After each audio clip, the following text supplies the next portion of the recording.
Get this pile of junk out of my sight! Derek Henderson's voice thundered across the parking garage. His $400,000 Lamborghini sat inches from a rusted 1972 Ford pickup that had taken his executive spot. Gerald Morrison, 73 years old, stepped forward calmly. "The maintenance area was blocked, sir. I meant no disrespect." "Disrespect?" Derek laughed coldly. 40 years here and you still drive this garbage? That's not a car. That's a confession of failure." The crowd gathering behind them snickered. Someone whispered, "He's right, though." Phones appeared. Cameras recorded. Gerald said nothing. He simply nodded, reaching for his keys. But Derek wasn't finished.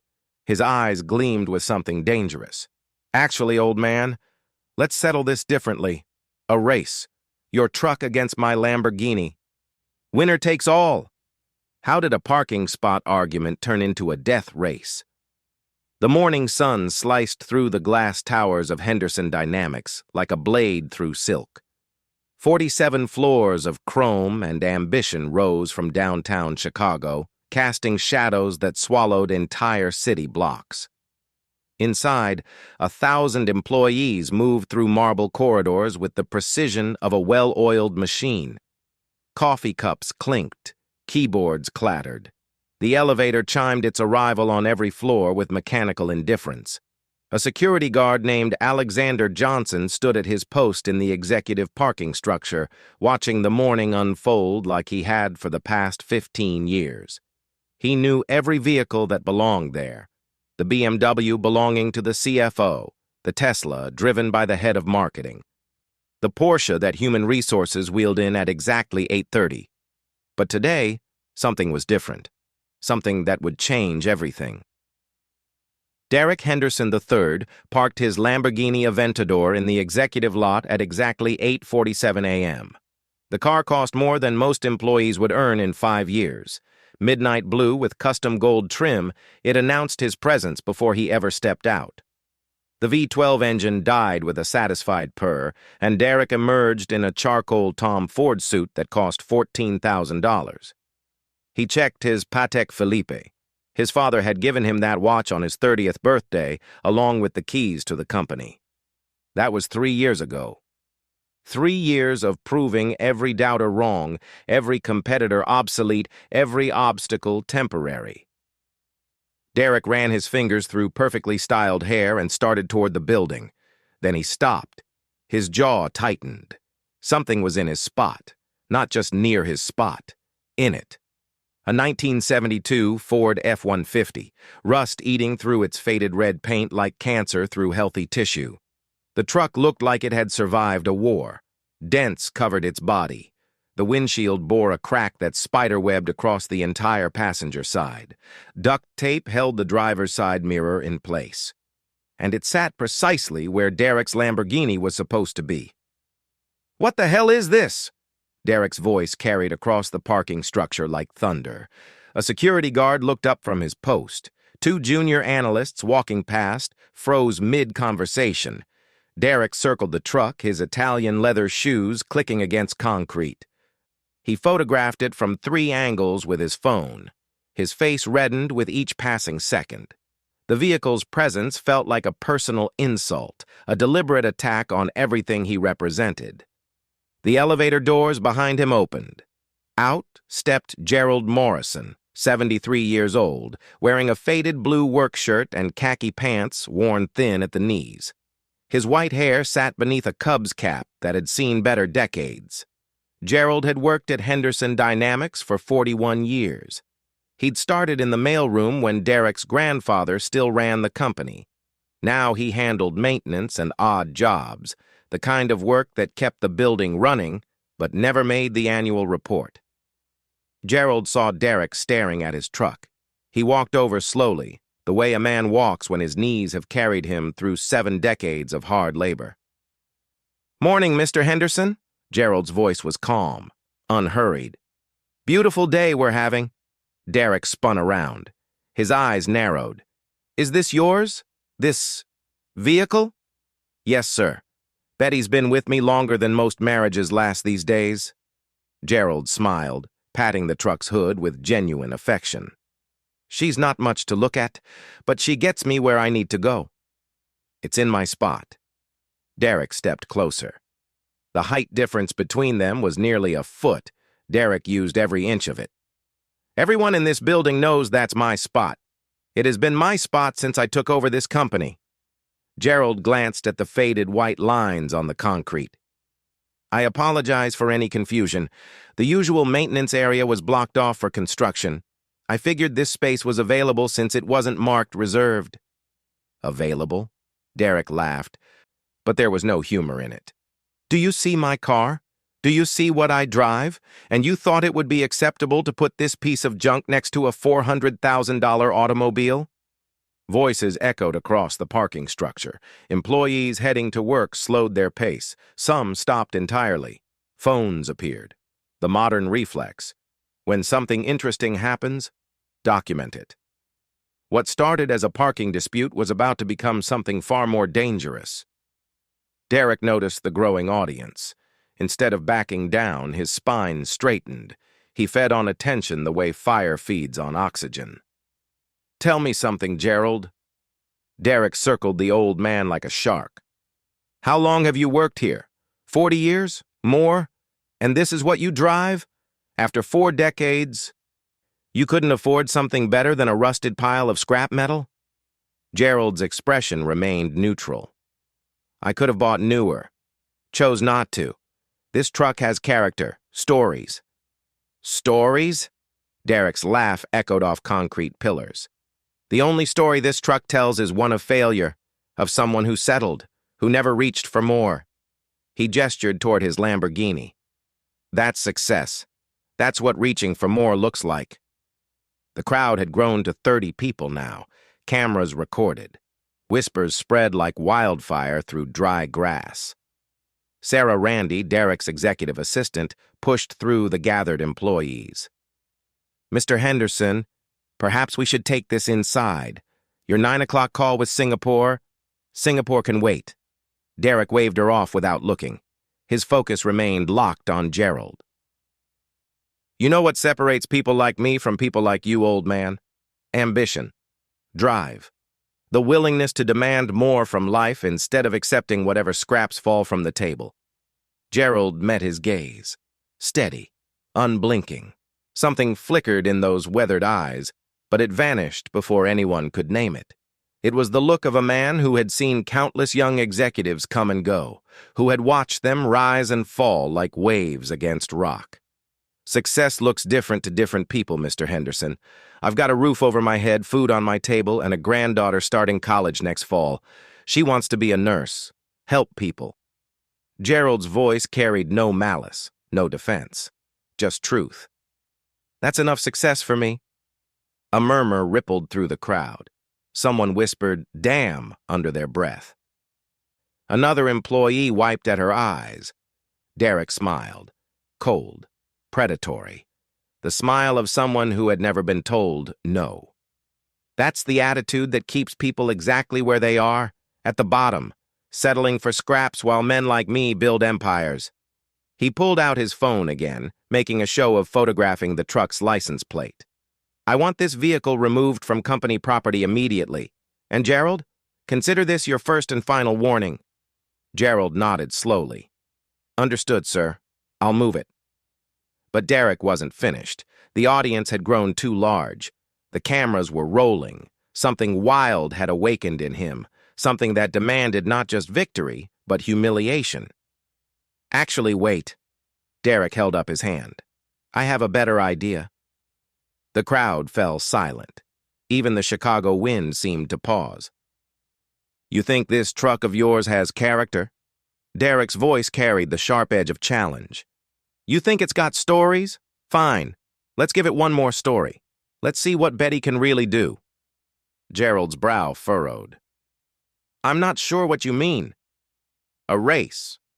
Derek stepped toward his Lamborghini, running his palm across its flawless hood. Your truck against my car, right here, around the property, 1 lap. Gasps rippled through the crowd. Someone said, no way. Someone else laughed nervously. Sarah Randy stepped forward again. "Mr. Henderson, this isn't—" "If I win," Derek continued, ignoring her completely, "which we both know I will, you drive this eyesore off company property and never bring it back. You take the bus like everyone else, and you apologize, publicly, for wasting my time." Gerald's hands slipped into his pockets. His expression remained unreadable, carved from decades of patience. "And if I win?" Derek's smile widened. Confidence radiated from him like heat from a furnace. His voice rose, ensuring every camera captured the moment. "If you win, I'll give you the company." The crowd erupted. Shouts, gasps, nervous laughter. Someone dropped their coffee and it splashed across the concrete like a dark stain. A junior accountant grabbed her colleague's arm so hard she left fingernail marks. An engineer started laughing, then stopped when he realized Derek wasn't joking. "He can't be serious," someone said. "This is insane," said another. "Get your phones out. This is going viral." "You can't be serious," Sarah whispered, stepping closer to Derek. Her face had gone pale beneath her professional composure. "I've never been more serious in my life." Derek pulled his key fob from his pocket, clicking it twice. The Lamborghini's doors rose like wings unfurling. "What do you say, Gerald? Want to make history? Want to prove that hard work and character beat success and ambition?" Silence stretched across the parking structure. Every eye locked onto Gerald Morrison, 73 years old, standing beside his rusted truck in worn khaki pants. Gerald looked at Derek, looked at the Lamborghini, looked at the crowd with their phones raised like weapons. Then he smiled. Just slightly. Just enough. "All right." He reached into his pocket and pulled out a single key attached to a faded rabbit's foot keychain. "Let's see what Betty can do." The crowd surged with energy. Some cheered. Some recorded. Some ran to tell others. What started as a parking dispute had become something none of them expected.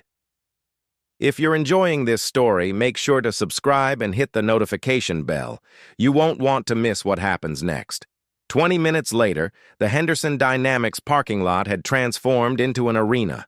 Word spread through the building like electricity through copper. By 9:30 a.m., 400 employees lined the makeshift track, a loop around the property that measured exactly 1 mile. Construction barricades had been repositioned to mark the course. The route curved around the main building, past the loading docks, through the employee parking structure, and back to the executive lot. 1 lap, 1 winner. Derek Henderson sat in his Lamborghini, both hands gripping the steering wheel. The engine idled with a sound like controlled thunder. Through his windshield, he watched Gerald Morrison climb into his truck with the slow movements of someone who'd earned every gray hair on his head. How did it come to this? Derek's mind raced. 3 years of building his reputation. 3 years of proving himself worthy of the Henderson name. And now he was about to race a maintenance worker for the company. For the company he'd inherited. The company his grandfather built from nothing. But backing down wasn't an option. Not with cameras watching, not with 400 witnesses, not with the story already spreading across every social media platform in existence. Besides, he couldn't lose. A Lamborghini Aventador produced 730 horsepower. That truck probably struggled to push 200 on a good day. The outcome was mathematically certain. This would be his greatest moment. The day he crushed doubt beneath Italian rubber and German engineering. Sarah Randy approached his window, clipboard pressed against her chest like a shield. "Mr. Henderson, the board is already calling. Your father is online too. This is... Tell them to watch the live stream." Derek revved his engine. The sound drowned out everything else. On the other side of the starting line, Gerald Morrison sat in his truck. He didn't rev the engine, didn't make a show of anything. He simply adjusted his mirrors, checked his seatbelt, and rested his hands on the steering wheel. His granddaughter had called him crazy when he told her about the challenge, but she didn't understand. Some lessons couldn't be taught with words, some lessons required action. Besides, Betty wasn't quite what she appeared to be. The crowd parted as Alexander Johnson, head of security, stepped between the two vehicles. He'd been designated the unofficial starter. In his hand, he held a white handkerchief that someone had produced from their pocket. "Gentlemen," his voice boomed across the lot. "One lap around the property. First one back to this line wins. Any questions?" Derek shook his head. Gerald did the same. Alexander raised the handkerchief high. The crowd fell silent. 400 people held their breath. "On your marks." Derek's right foot hovered over the accelerator. "Get set." Gerald's weathered fingers tightened on the steering wheel. The handkerchief dropped. Derek's foot slammed down. The Lamborghini's tires screamed against asphalt, leaving black marks as the car rocketed forward. 0 to 60 in 2.8 seconds. The crowd blurred into streaks of color. Wind howled past sealed windows. The engine sang with raw, untamed power. Within the first 100 yards, Derek was already pulling ahead.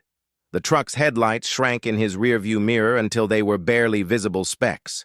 His heart pounded with exhilaration. Adrenaline coursed through his veins like liquid fire. This was what he lived for. Speed, victory, dominance. The pure, undeniable proof that he was better than everyone else. The first turn approached at impossible speed. Derek braked smoothly, his body pressing against the seat as physics worked its magic. G-forces pushed him sideways. The Lamborghini hugged the curve like it was born to do exactly this, its tires gripping asphalt with perfect precision. Behind him, Gerald's truck rounded the same corner, slower, steadier, deliberate. The old man's face remained calm, his movements measured and precise. His hands knew this truck, knew its limits, knew what it could do when pushed. Derek accelerated out of the turn, pressing deeper into his seat. The speedometer climbed.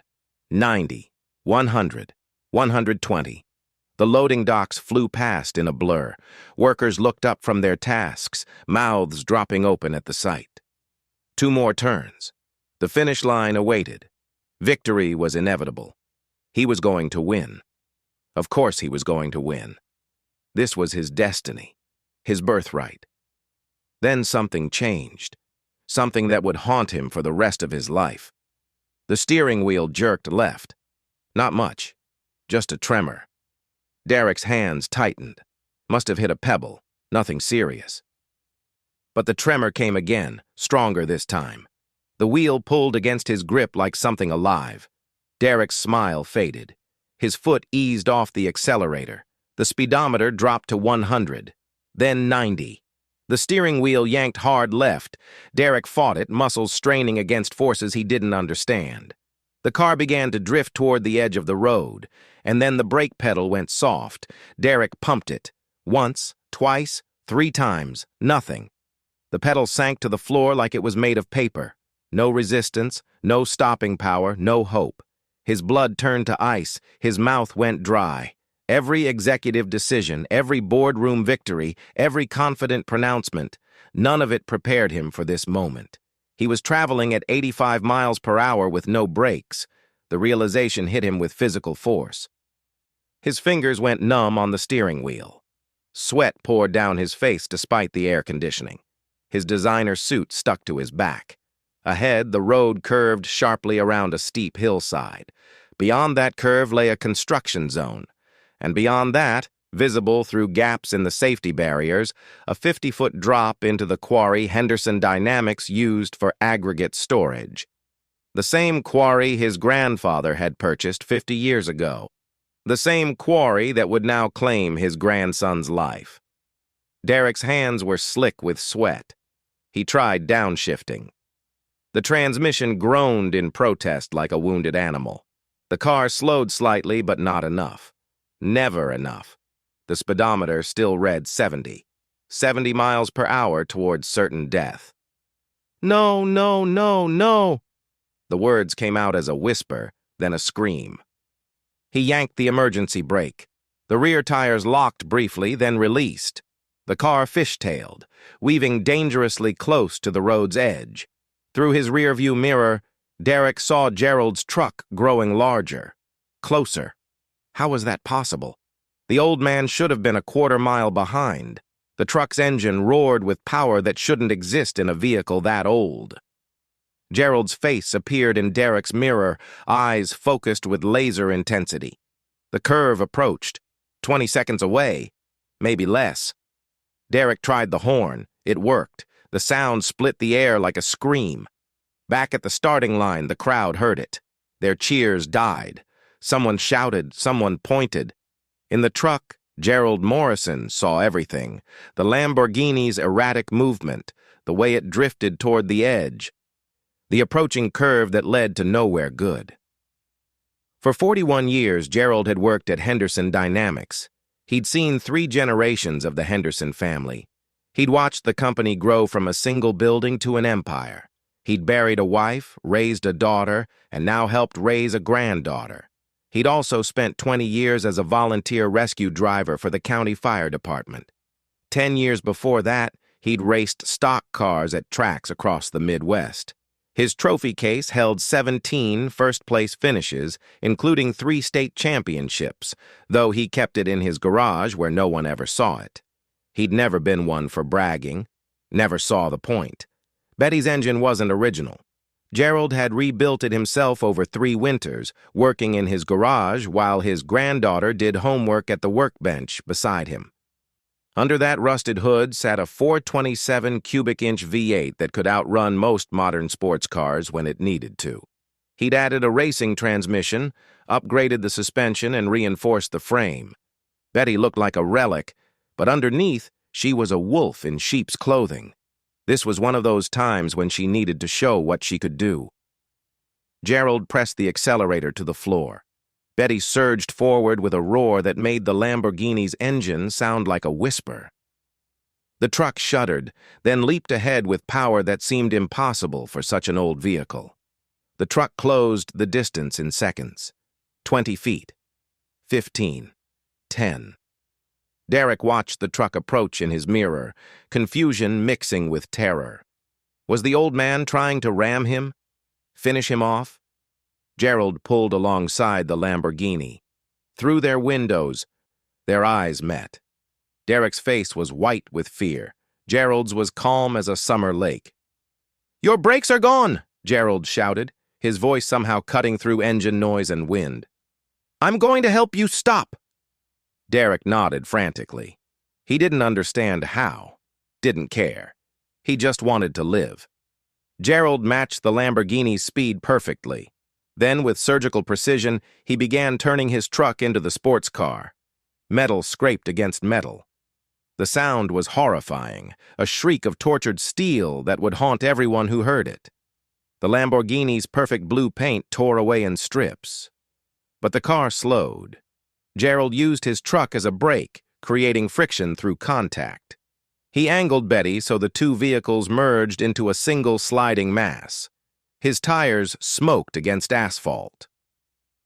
The smell of burning rubber filled the air. The curve approached. 15 seconds. Derek gripped his wheel with white knuckles, following Gerald's movements as best he could. Together, they drifted toward the inside of the road, away from the deadly edge. 10 seconds.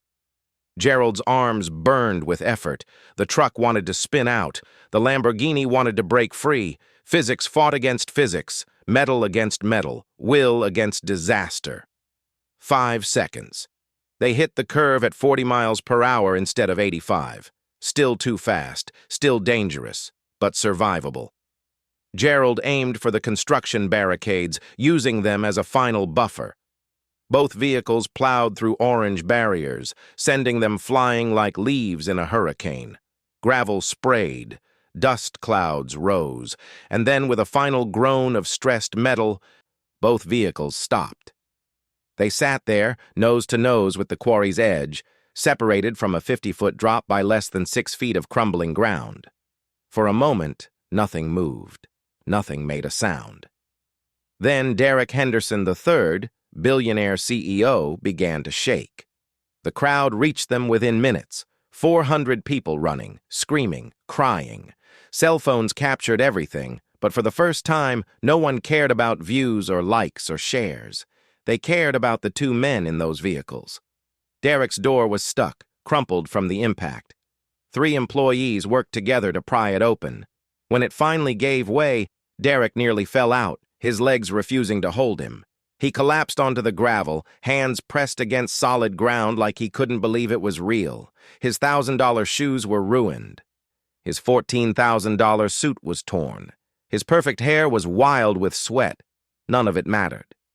Gerald climbed out of his truck with more grace than a man his age should possess. Betty's side was destroyed, folded inward like paper. Smoke rose from somewhere under the hood.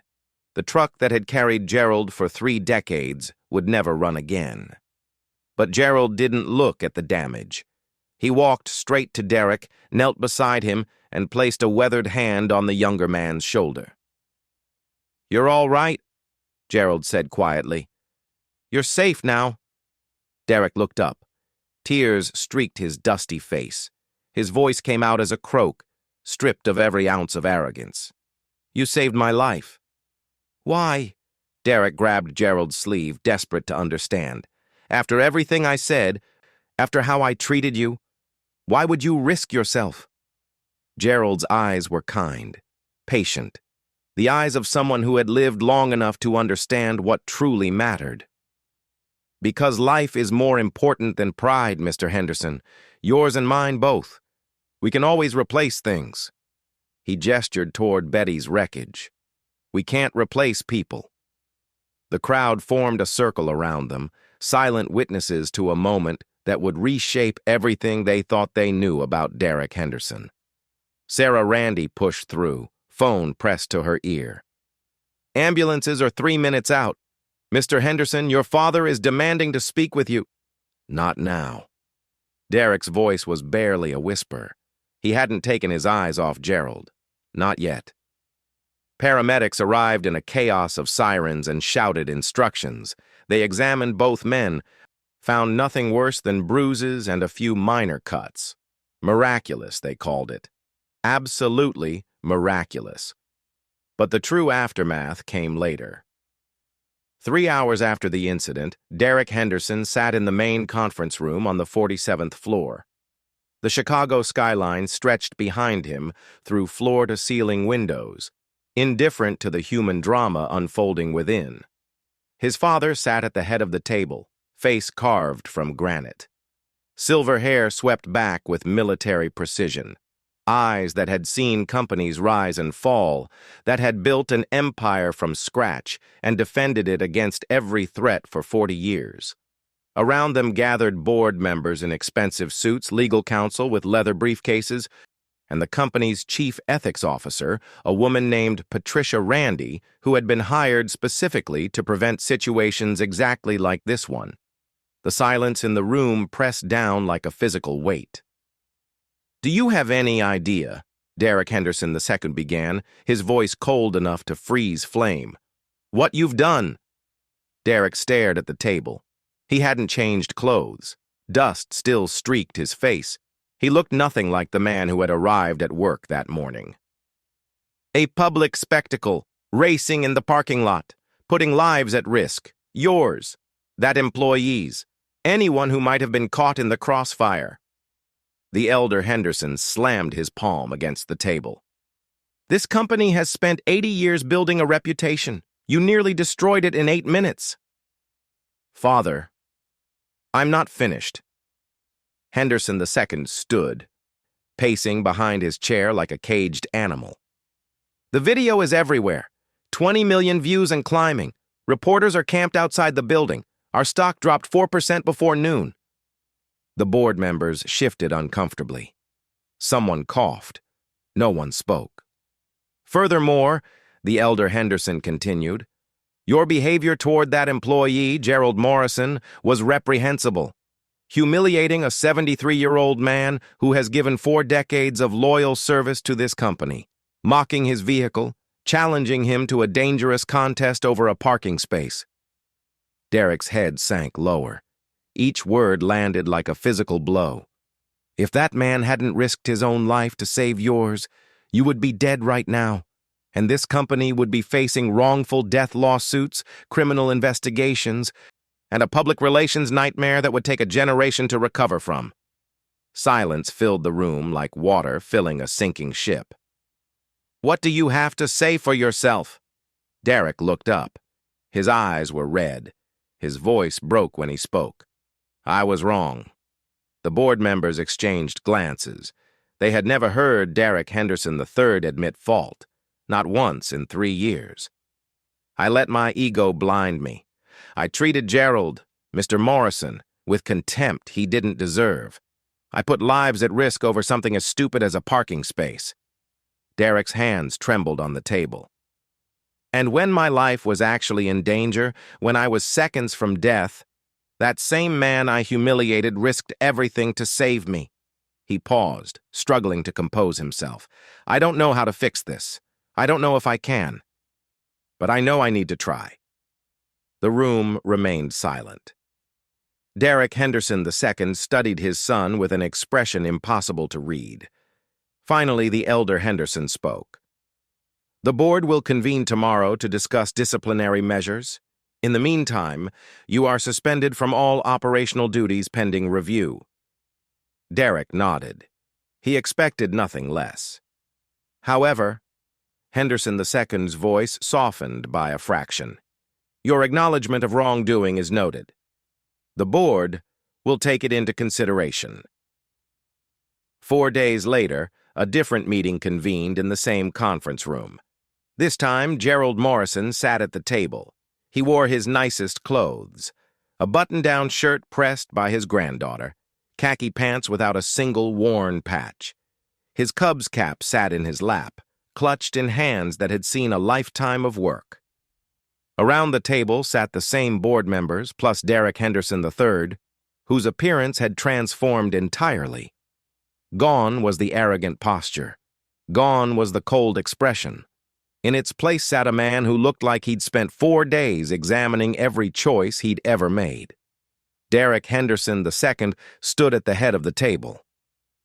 "Mr. Morrison, thank you for joining us. I understand you've been hesitant to accept our invitation." "With respect, sir," Gerald replied. "I'm not comfortable with attention. I just did what anyone would do." "That's precisely the problem." The elder Henderson shook his head slowly. "Most people wouldn't do what you did. Most people would have protected themselves. You didn't." He opened a folder before him. "The board has unanimously approved several measures. First, your ruined vehicle will be replaced with a comparable model of your choosing, fully paid by the company." Gerald shifted in his seat. "That's not necessary. It's not negotiable." Henderson II held up his hand. "Second, in recognition of your 41 years of service and your extraordinary actions during the incident, you will receive a pension increase of 40%, effective immediately." Gerald's eyes widened. His granddaughter's college tuition suddenly looked a lot less impossible. "Third, and most significantly, the board would like to offer you a new position, Director of Workplace Culture and Safety. You would report directly to Human Resources Leadership and advise on initiatives to improve employee well-being and emergency preparedness." Gerald looked around the table. Searching for signs, this was some elaborate joke. "I'm 73 years old," he said finally. "I've spent my life fixing pipes and changing light bulbs. I'm not director material." "Mr. Morrison," Derek spoke for the first time. His voice was steady, but humble. 4 days ago, I thought success meant cars and money and power. I thought people who didn't have those things were failures." He paused, gathering himself. "You showed me how wrong I was. Not with words, with actions. With the kind of character that can't be bought or inherited or faked." Derek met Gerald's eyes. "If anyone in this company deserves a leadership position, it's you." Silence stretched through the room. Gerald looked at the board members, at Derek Henderson II, at the young man who had humiliated him less than a week ago and now sat before him stripped of pride, asking for something money couldn't buy. forgiveness, redemption, a second chance. The fluorescent lights hummed overhead. Someone's phone buzzed and was quickly silenced. The moment stretched like taffy, thick and uncertain. Gerald thought about his wife, gone 12 years now, about his daughter working double shifts at the hospital, about his granddaughter studying late nights at the library, determined to become someone who helped people. He thought about 41 years of arriving before dawn and leaving after sunset. 41 years of watching the Henderson family from the margins, and now they wanted him at the table. "If I accept," Gerald said slowly, his voice carrying the weight of 7 decades of living, "I have conditions." "Name them." "First, I don't want a fancy office. I want to stay close to the people I've worked with for 40 years. The maintenance crews, the cafeteria staff, the security guards. Those are my people." Henderson II nodded. "Acceptable." "Second, I want real authority to make changes, not just suggestions that get ignored. If I see something wrong, I want the power to fix it." "Agreed." "And third," Gerald turned to Derek, "I want your word, Mr. Henderson. Not your father's, yours. That you'll work to become the kind of leader this company deserves. That you'll remember what happened out there and let it change you." Derek didn't hesitate. "You have my word." Gerald studied him for a long moment. Then, slowly, a smile crossed his weathered face. "Then I accept." 6 months later. Henderson Dynamics looked different. Not the building itself. That stood unchanged against the Chicago skyline. 47 floors of chrome and ambition. The same elevators chimed. The same coffee machines hummed in the same break rooms. But inside, something fundamental had shifted. Something invisible but undeniable, like the difference between a house and a home. The employee parking structure now had clearly marked spots for everyone, with the best locations reserved for employees with mobility challenges or family needs. A new policy, drafted by Gerald Morrison himself and approved unanimously by the board. Derek Henderson III parked in a standard space near the back, walking the same distance as everyone else. When asked about it by a business magazine interviewer, he simply said, "I have 2 good legs. Others need those spots more than I do." The company cafeteria had been renovated. Not made fancier, made better.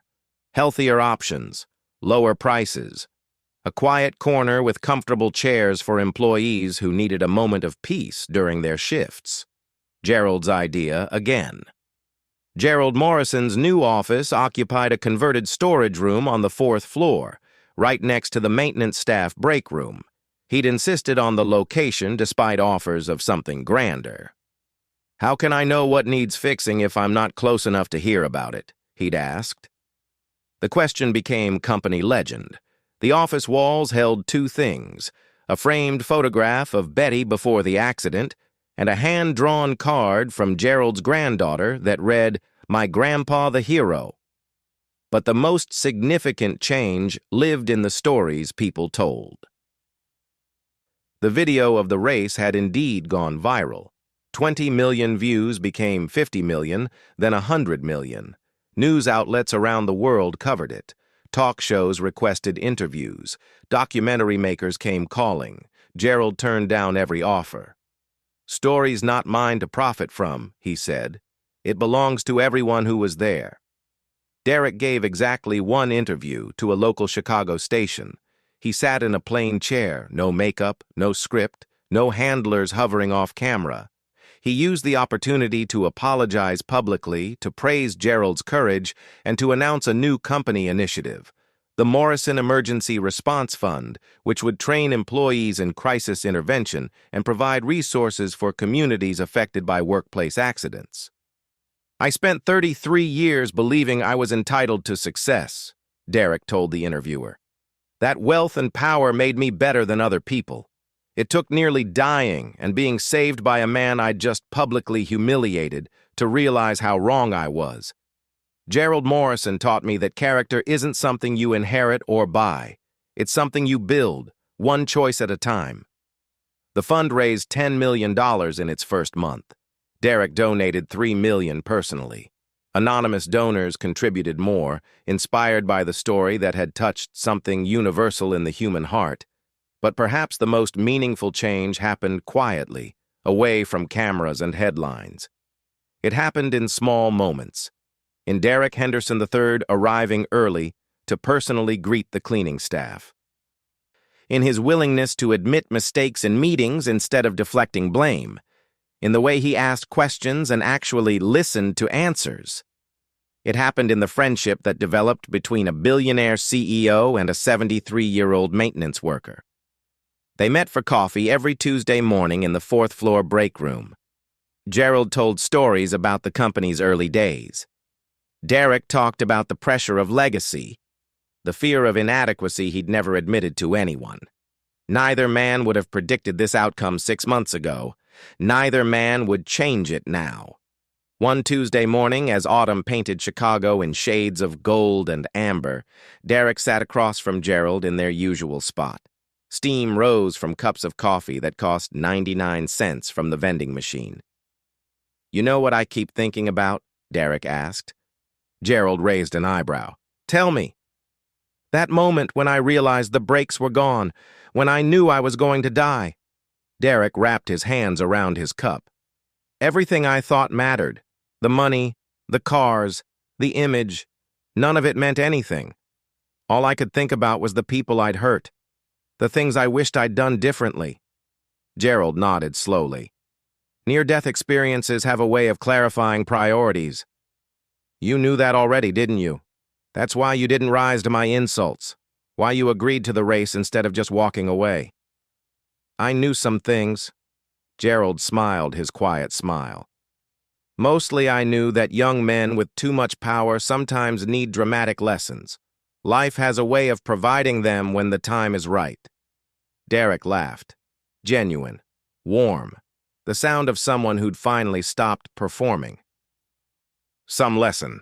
I almost died. You destroyed your truck, and I somehow ended up with a conscience." He shook his head.